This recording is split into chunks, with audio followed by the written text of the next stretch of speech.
I gave you this last night, and I must give it to you again, because if you miss this, you will spend years polishing words and have nothing to show for it but a well-thumbed notebook.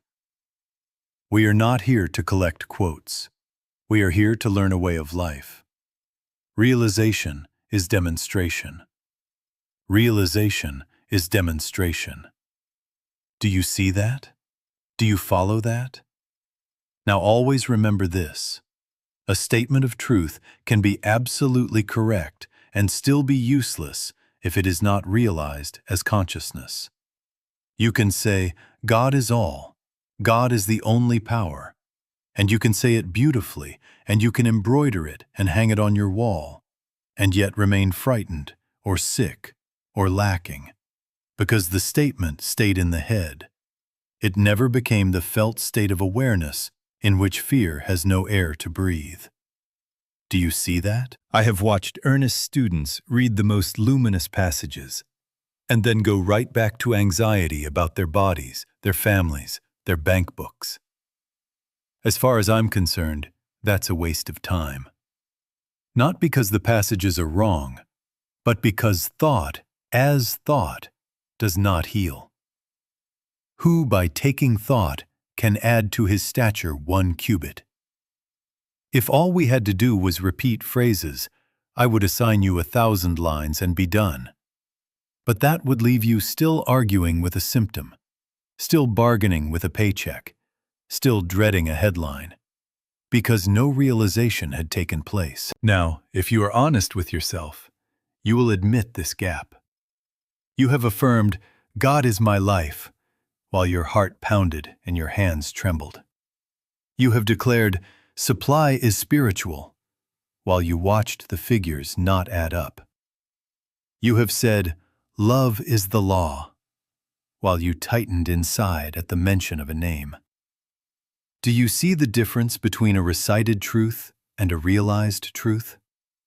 The realized truth changes your state, and that changed state is the instrument of demonstration. The words do not demonstrate. The realized presence does. You missed the point if you thought the sentence would do the work.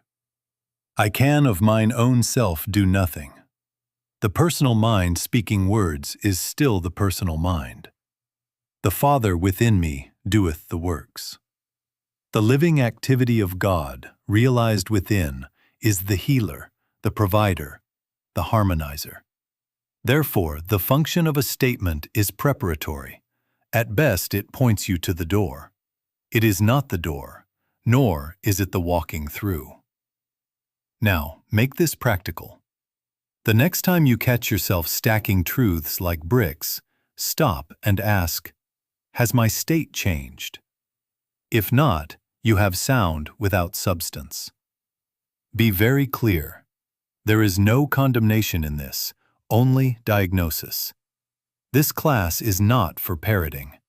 It is for practice unto realization. When realization dawns, demonstration follows as surely as dawn follows night. Until then, you may have the loveliest words and accomplish nothing. Nothing. Nothing. Do you follow that? Now I must give you a word that to the student of truth sounds almost like heresy.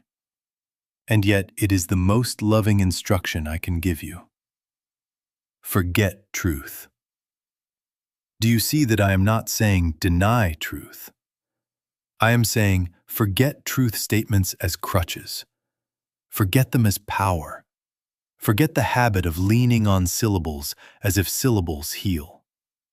To forget in this work means to refuse dependence on words so the living reality can take their place. Now always remember this. The function of a statement is to bring you to the edge of realization. It is not realization. Realization is demonstration. You missed the point the moment you tried to force a result by the hammering of phrases. As far as I'm concerned, that's a waste of time. Not because the phrases are wrong, but because the personal mind, laboring at repetition, is still the personal mind. And I can of mine own self do nothing. The more you push words against an appearance, the more you proclaim, "This appearance is power enough to require my verbal resistance." Do you follow that? That is backward. You have made the appearance the heavyweight and reduced truth to a tool on your belt. In that instant, you have accepted two powers, and then you wonder why fear remains. The correct sequence is simple, and it will spare you years. A statement prepares. Realization demonstrates. Use the statement as the doorway, that is all. It points, it orients, it quiets the wandering thought long enough to face the invisible. Then drop it. Step through. Do not stand in the doorway reciting its name and call that arrival. The sign on the street is not the house. The menu is not the meal. The creed is not the presence. Do you see that? Therefore, when a fear or a lack or a pain presents itself, let your first use of truth be preparatory. You may say once, twice at most, "God is the only power." Not as a magic charm, but as a turning of the face. Then forget it, meaning release the sentence, release the effort, release the combative posture, and be still. Let the recitation die in you, so that the living activity of God may live in you. The Father within doeth the works. Words do not do the works. The realized presence does. This is the counterintuitive command. Forget truth. Forget the words. So truth, capital T, may reveal itself as felt consciousness. If you remember only a sequence, remember this: doorway, then room. Pointer, then presence. Preparation, then demonstration. The next time you feel the urge to pile statements on an appearance, stop and ask, "Have I stepped through?" If not, drop the pile. Be quiet. Wait. Realization is demonstration. Realization is demonstration. Now, do you see that? Now let us come to the missing link. The point where so many of you have been faithful with statements and yet have wondered, why no fruit? There are two different experiences, and you must not confuse them. One is, I know a truth. The other is, I feel the presence. The first is intellectual agreement. The second is realized consciousness. The first says, yes, I see the logic that God is the only power. The second says nothing at all, because it is busy being still, while the presence announces itself within. Do you see that? You can know 1,000 truths and remain disturbed. But one moment of realized presence, and the disturbance cannot find you. Realization is demonstration. Realization is demonstration. Now always remember this. Realization does not arrive by thinking harder. It arrives when you stop thinking as power. I can of mine own self do nothing. Therefore, how does it come? Sit back and wait. Not in lethargy, not in vacancy, but in a quiet receptivity that refuses to argue, refuses to persuade, refuses to push. You use one simple statement as a doorway. Once, twice. Then you let it fall, and you listen inwardly. You turn attention to the withinness, to the fact of an invisible life that is already functioning. You wait until, without your effort, a hush comes over you. Sometimes as peace, sometimes as a softening of the breath, sometimes as a warmth, sometimes as a sheer, wordless okayness. And in that instant, you know, now I have it. Not an idea, you have it. Do you follow that? The proof is not eloquence. The proof is the inner shift. When realization dawns, You may still have the same words available, but you have no more strain to use them. Fear drops like a coat you forgot you were wearing. The clenched will lets go. The problem, whether a pain or a bill or a face, loses its authority over your nerves. You can look at the same appearance and not quiver. That is realization. And from that state, some adjustment begins, often invisible at first, because the Father within doeth the works, not the sentence you spoke. Do you see? Now always remember this as your daily test. If you are tense, forcing, or arguing mentally, you are still in statements, not realization. If you are bargaining with God, pleading with truth, or rehearsing reasons why it should work, you are in thought, not in presence. Stop. Sit back. Be quiet. Refuse the temptation to add one more phrase. Wait. Let the inner climate change. The moment the pressure leaves, the moment the inward yes appears, even faintly, you have crossed from "I know a truth" to "truth is now knowing me as itself." When that state is established, even for a minute, leave it alone. Do not rush out to check results. Do not prod the seed. Realization itself is the activity that demonstrates. The outer form will follow the inner fact. Realization is demonstration. Realization is demonstration. Now, do you see that? Now let me tell you why. Having tasted a little of this inner quiet, you still find yourself battling an appearance at 2 a.m. You say, God is the only power.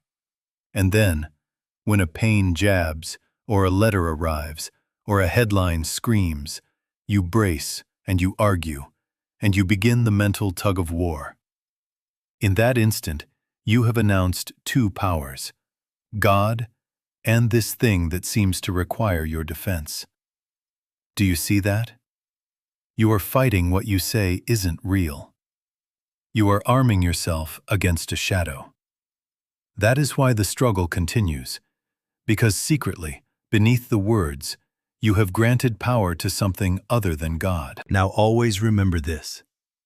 God is the only power, and what you call error, disease, lack, danger, hatred, climate, circumstance, is not power.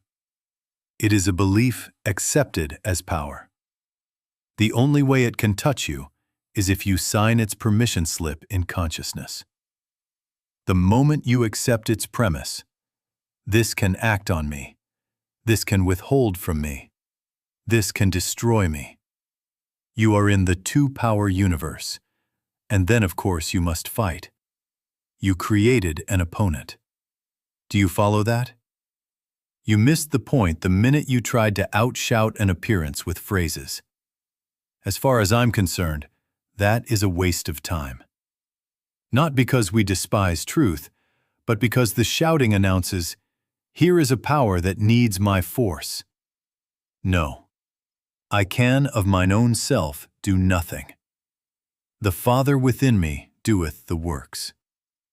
Therefore, the only honest work is to withdraw the lie we have lent to appearances. You are not battling a thing. You are undoing a premise. Take this into the common scenes of your day. A bill comes due. If you feel the knot and then you begin to hammer, supply is spiritual. God is abundance. While you still tremble, you have accepted money as power and are trying to use God to whip it. 2 powers. A diagnosis is given.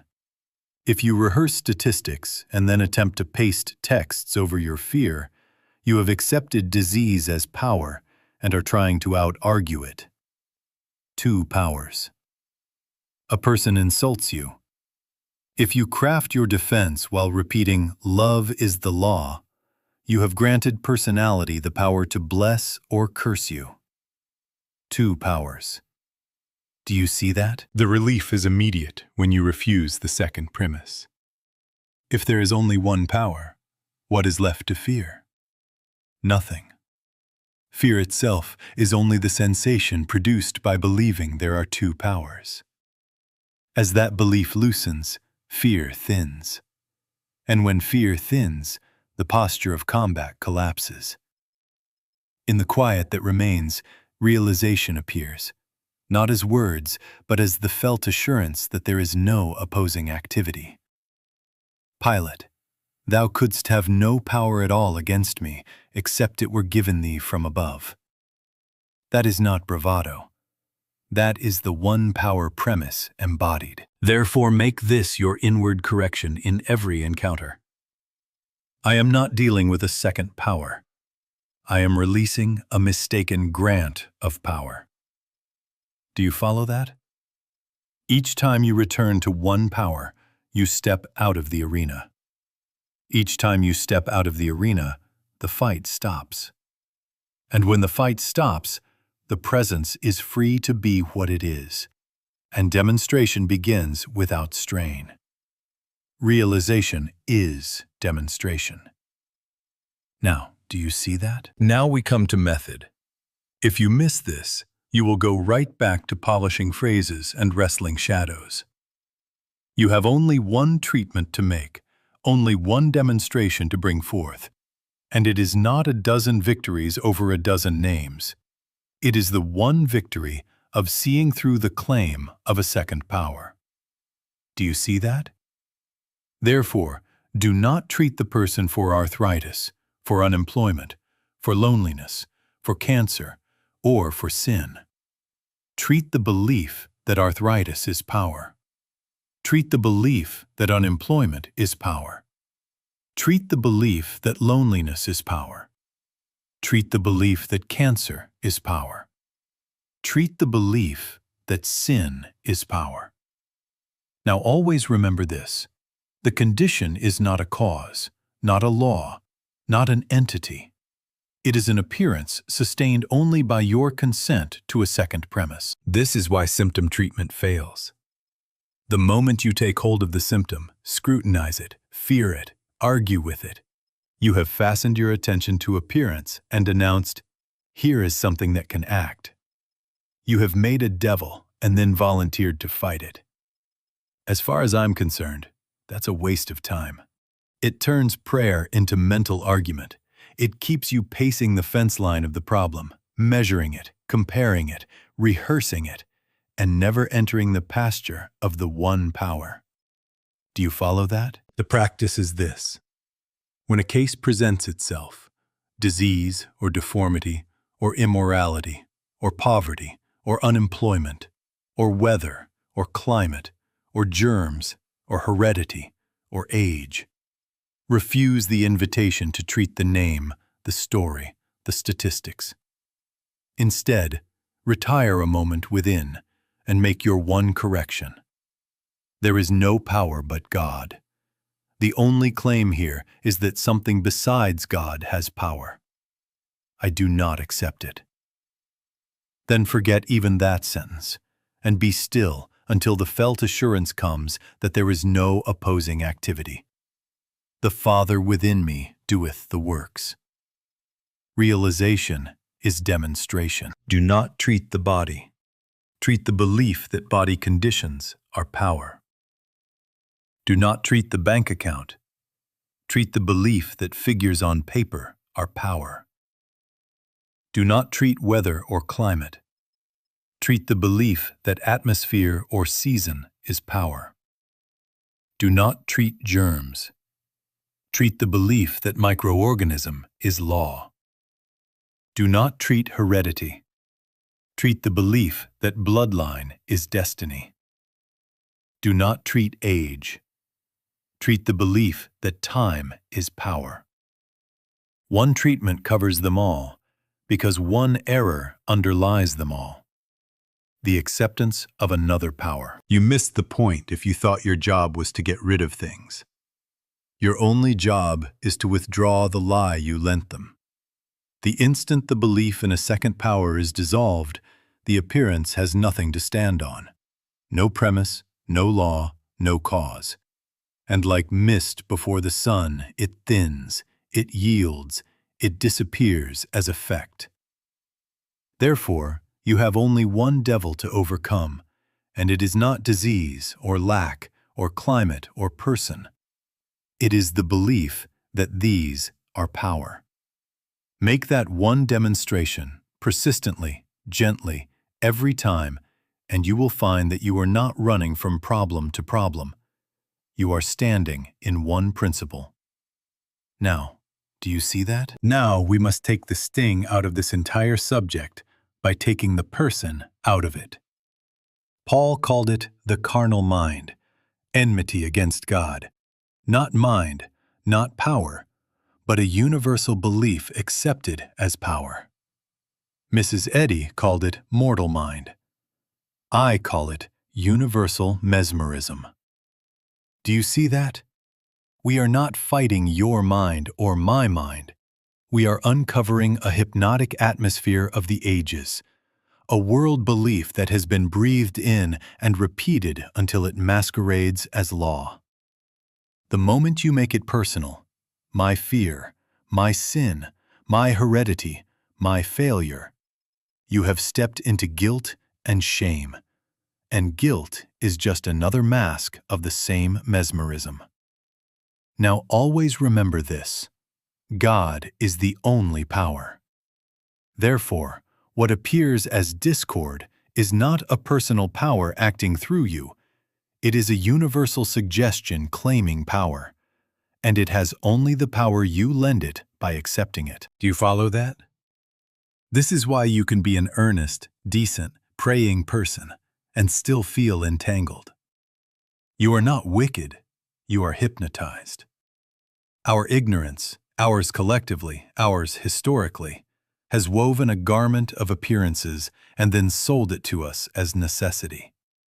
The headlines repeat it, the textbooks tabulate it, the relatives rehearse it, the experts certify it, and the calendar stamps it.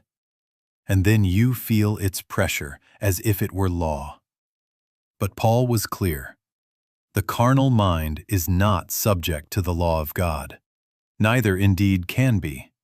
That is, it has no relationship to divine law at all. It is not a force, it is a claim. Now, how does this mesmerism talk? It talks in statistics. 9 out of 10. It talks in family stories. In our line, the men all, the women always. It talks in climate tales. In this region, everyone gets. It talks in medical names and Latin syllables, in economic graphs, in social slogans and partisan certainties. That is the language of mesmerism, not the voice of God. The voice of God is not noisy. It is the still, small assurance that undoes fear without a fight. Do you see that? Therefore, let this relieve you of self-accusation. Stop pinning blame on yourself as if a flawed little you produced a cosmos of trouble. You did not. World belief, accepted as power, plays through the senses unless and until someone declines the invitation. And that is your practice.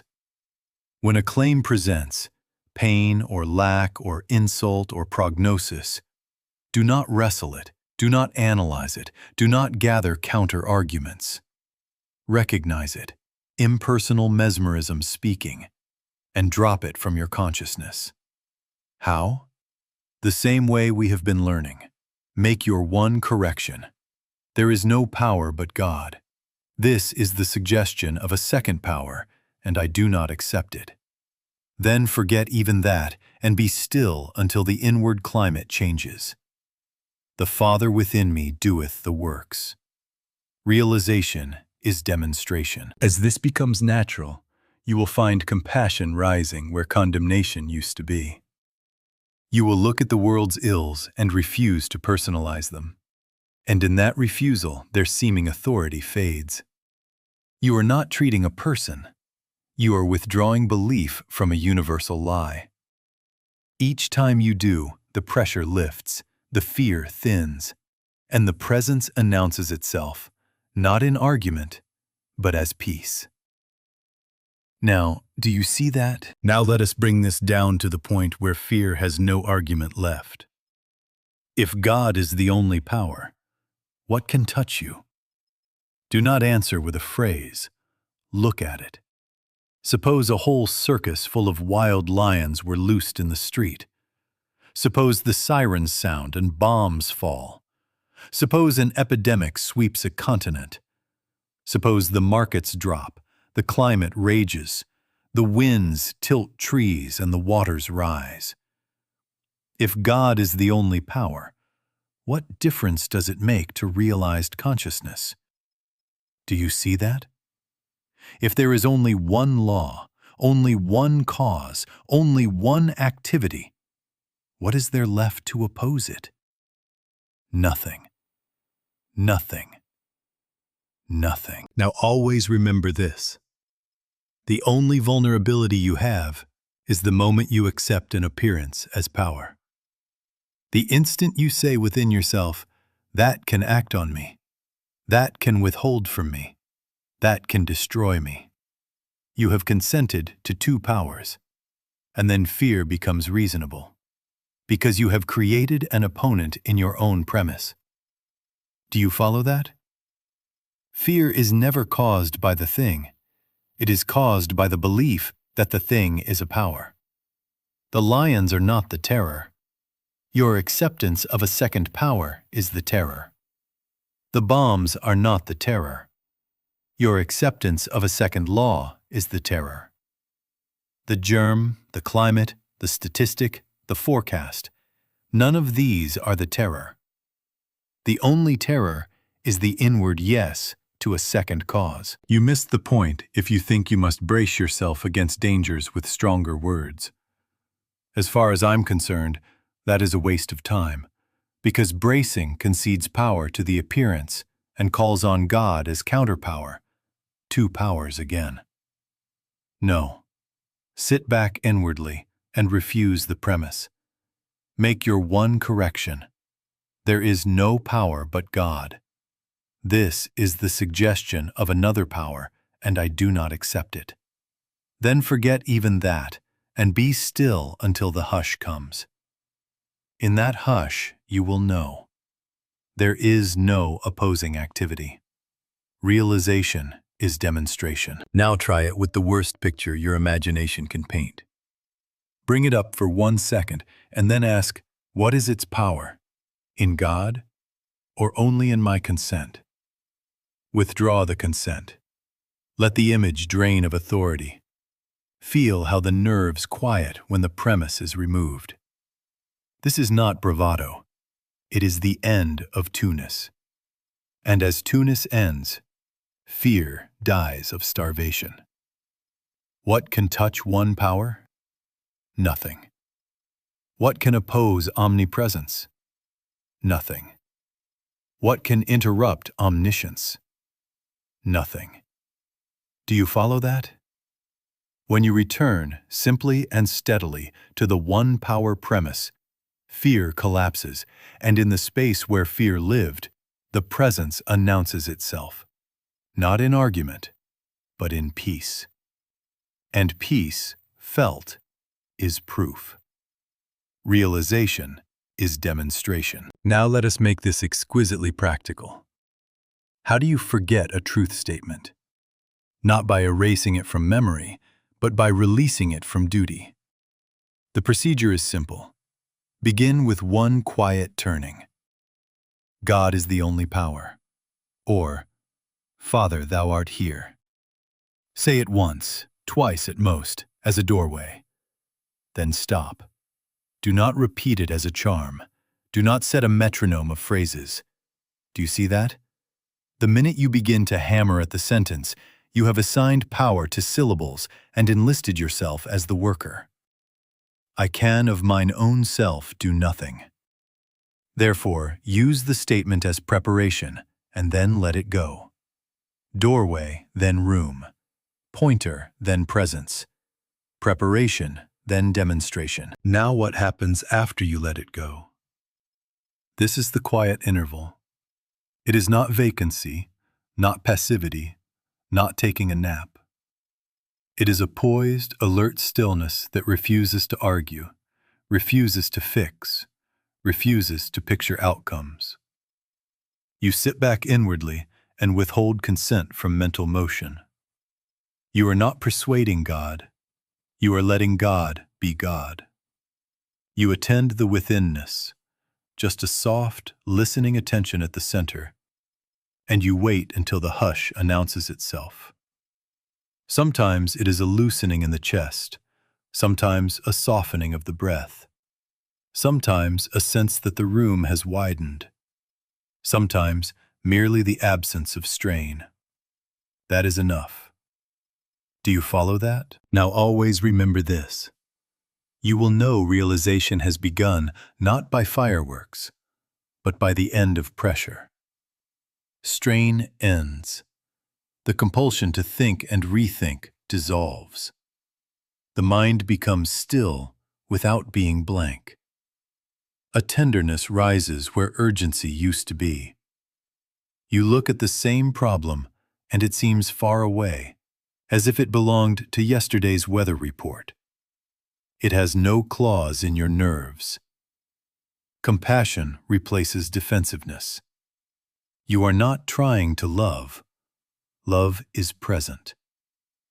In that state, nothing in you is pushing.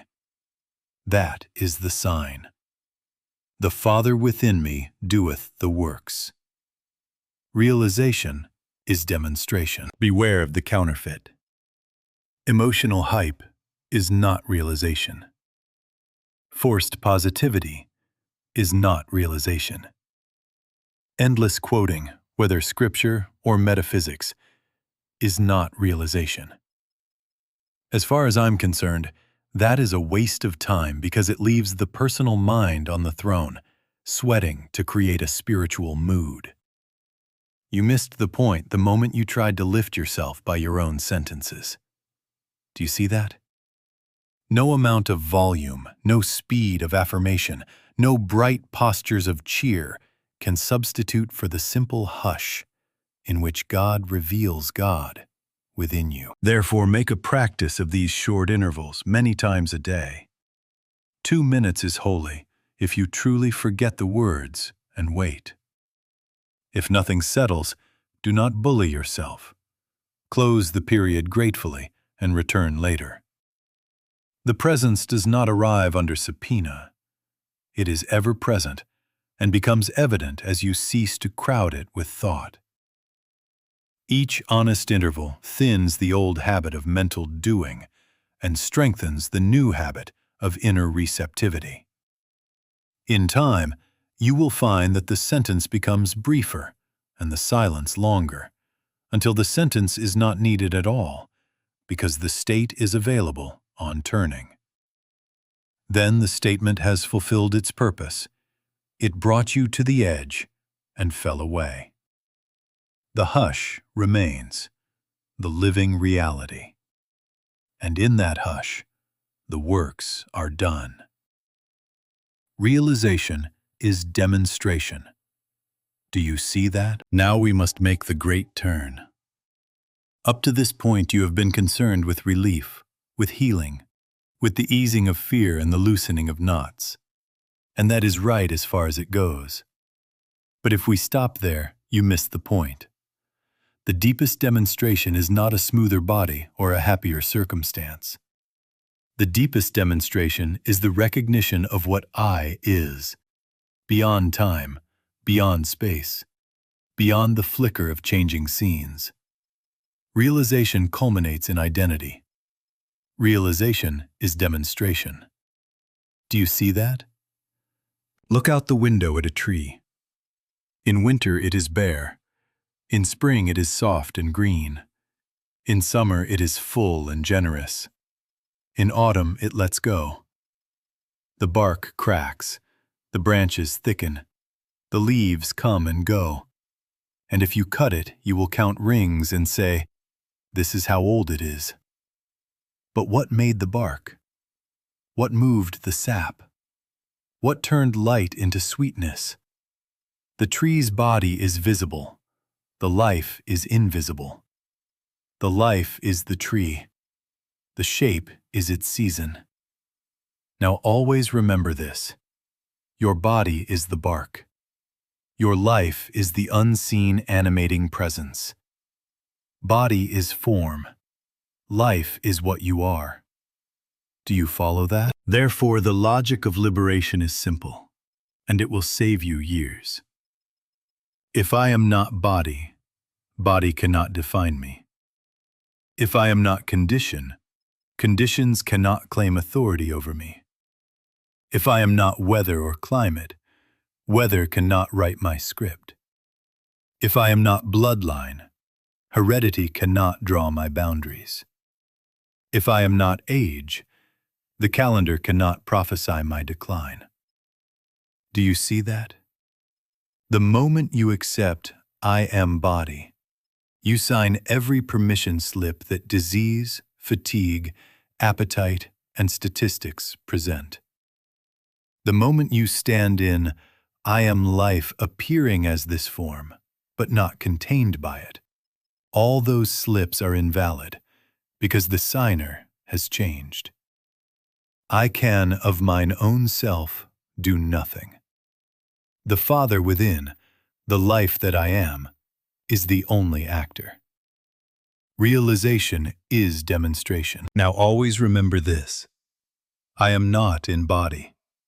Body is in my consciousness. I am not in time. Days and years pass in front of me as clouds pass before the sun. I am not biography. Memories arise and fall like echoes in a room that I am not. Therefore, stop taking your measurements from mirrors, devices, or calendars. I did not say neglect them. I said stop crowning them as authority. Let identity crown them. As identity shifts, form follows. Not because you commanded it with words, but because realized being reorganizes its own appearance. Begin to feel the I, not as a chant to stir emotion, but as the dawning truth that refuses to borrow its name from flesh or fortune. I am I. I am that I am. I am the life that knows itself and appears as health when needed, as supply when called for, as harmony wherever I stand. I and the Father are one. Do you follow that? In this I, there is no past to regret and no future to fear, because the I is not stretched on a line. It is the presence that watches lines come and go. You miss the point if you try to fix the body while clinging to being a body. As far as I'm concerned, that is a waste of time. Sit back, let the statements prepare, then forget them, and rest in the felt presence of I. Wait until the pressure ends and the quiet certainty rises that who you are cannot be bruised by a picture, limited by a symptom, or defined by yesterday's story. In that quiet, identity is realized, and in that realization, demonstration unfolds of itself, gentle, orderly, inevitable. Realization is demonstration. Now, do you see that? Now let us do the simple work that turns identity from a sentence into a state.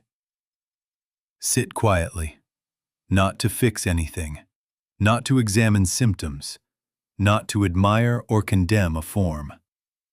As far as I'm concerned, that is a waste of time. We are not treating body. We are discerning me from mine. We begin at the feet. Look down inwardly and notice the sensation, the shape present in awareness. Ask, is that me, or are those my feet? Do not hurry the answer. Let it arise from the quiet you have been learning. Those are my feet. If they are mine, they are not me. Do you see that? Now to the ankles. Is that me or my ankles? They are mine. Therefore I am the one who has ankles. I am not ankles. To the calves and shins. Is that me or my lower legs? They are mine. If they are mine, they cannot be me. The knees. So much fear gathers there in some of you. Ask, is that me or my knees? They are mine. I am not kneecaps. I am the one who witnesses kneecaps. Do you follow that? Up to the thighs and hips. Is that me, or are those my thighs and hips? They are mine. The pelvis and the organs it houses, delicately, reverently. Is that me, or are those mine? They are mine. If they are mine, they cannot dictate identity. To the abdomen, the belt line where worry loves to live. Is that me or my abdomen? It is mine. Therefore, its tensions are not myself. They are movements within what I have. Come to the chest, heart, and lungs. Is that me or my chest, my breath, my heart? They are mine. The breath you watch is not the one who watches. The heart that beats is not the life that is. To the back and spine. Is that me or my back? It is mine. Shoulders now, where the world pretends to sit. Is that me or my shoulders? They are mine. Arms and hands, tools of doing. Is that me or my arms and hands? They are mine. If they are mine, their strength or weakness is not my being. Rise to the throat and neck. Is that me or my throat and neck? They are mine. The voice is an instrument. It is not the I that speaks. The face now, jaw, mouth, tongue, teeth. Is that me or my jaw, my mouth? They're mine. Eyes, ears, nose, gateways, not self. Are those me, or are those my eyes, my ears, my nose? They're mine. The scalp, the skull, the brain. Linger here, because some of you have crowned this as the throne of identity. Is that me, or is that my head, my brain? It is mine. If it is mine, I am not contained by it. Do you see that? Now always remember this. In each step, you did not abandon the body. You released it from being you. You discovered yourself as the witness of form, the awareness in which form appears. What you are witnesses the body.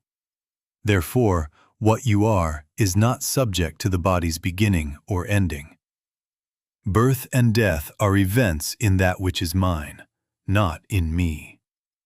I am that I am. I and the Father are one. This is not philosophy. It is immediate recognition available now.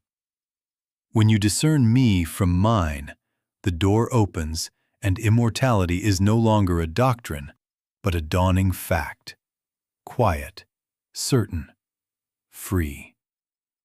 Do you follow that? Now we bring it down to the street, to the checkbook, to the kitchen table, to the office desk, to the appointment where a pulse quickens.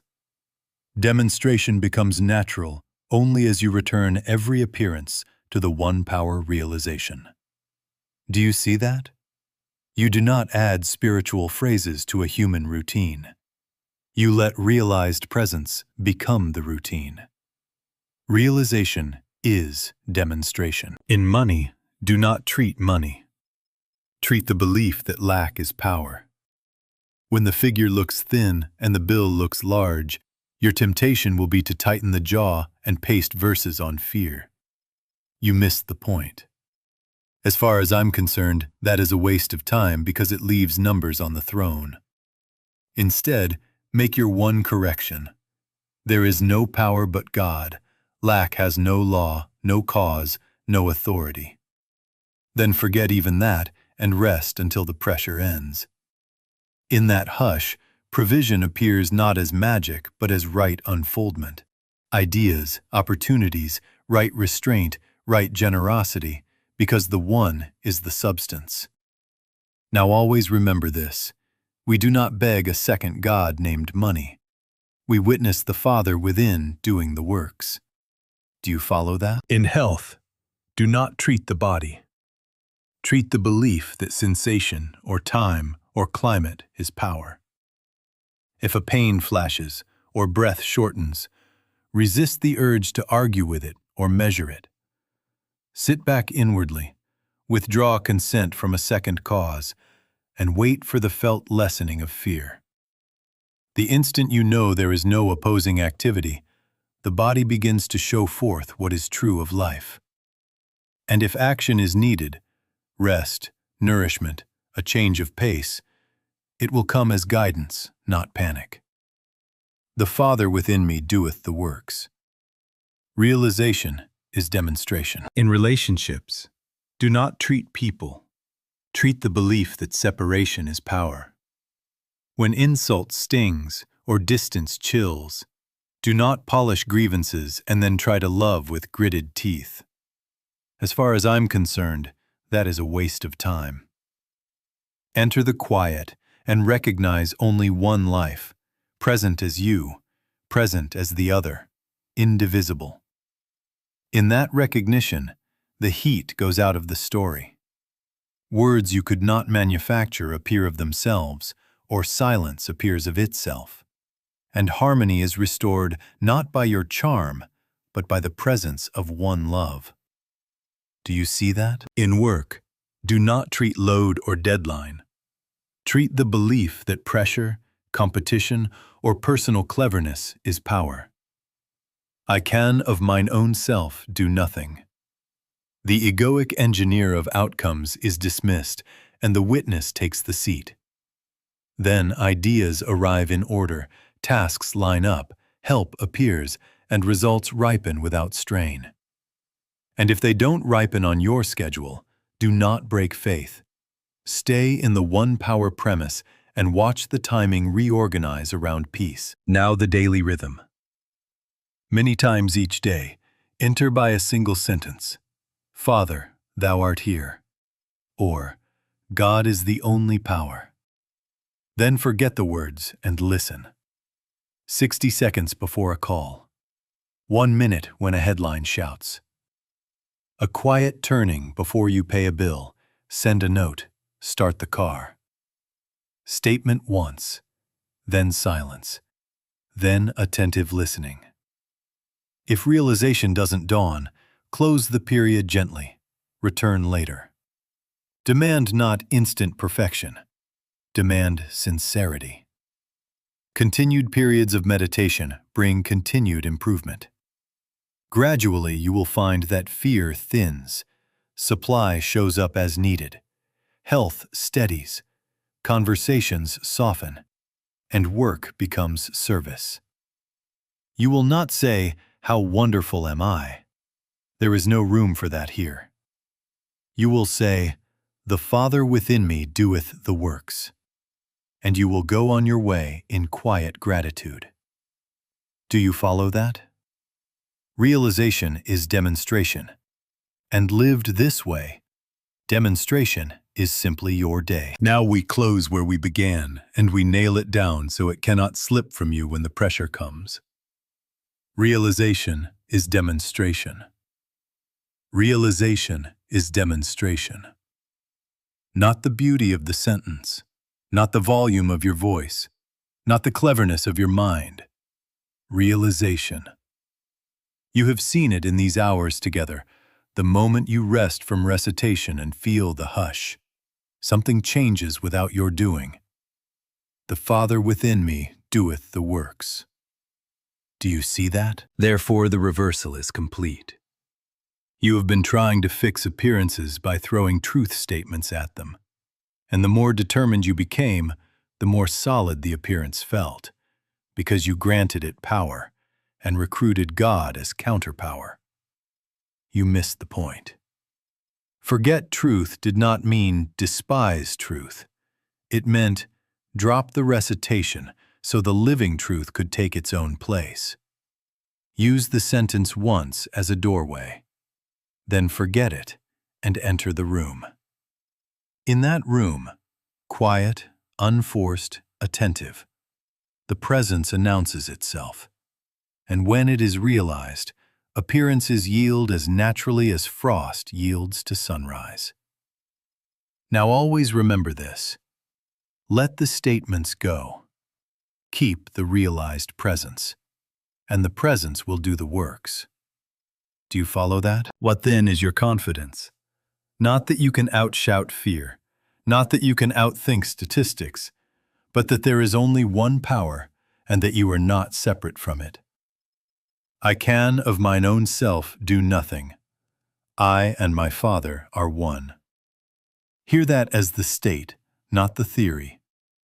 In the realized oneness, fear finds no entrance because there is no second premise in which it can grow. The lions, the bombs, the germs, the weather. Names only, claims only, nothing to the one. And where is that one? Present as your very eye. When you feel that, even faintly, anxiety loses its argument and the heart grows quiet of itself. Realization is demonstration. So take this as your charge. Many times each day, for 1 minute, turn within with a single pointer. Father, thou art here. Or, God is the only power. Then forget the words and wait for the end of pressure. Do not treat the symptom. Treat the belief that a second power exists. And then drop even that and rest. If no hush appears, close the period gently and return later. Demand sincerity, not fireworks. Let compassion replace judgment. Let listening replace managing. Let identity replace biography. And as you do, watch how money, health, relationships, and work arrange themselves around the peace you did not manufacture. The Father within me doeth the works. Do you see that? We go out then, not armed with phrases, but clothed in presence. Keep the realization and let it prove itself. Keep the hush and watch it speak. Keep the oneness and watch fear thin to nothing. I and my Father are one, here, now, always. And in that oneness, every good unfolds in order. Thank you. And until tomorrow night, hold to this. Forget the words, keep the realization. Realization is demonstration.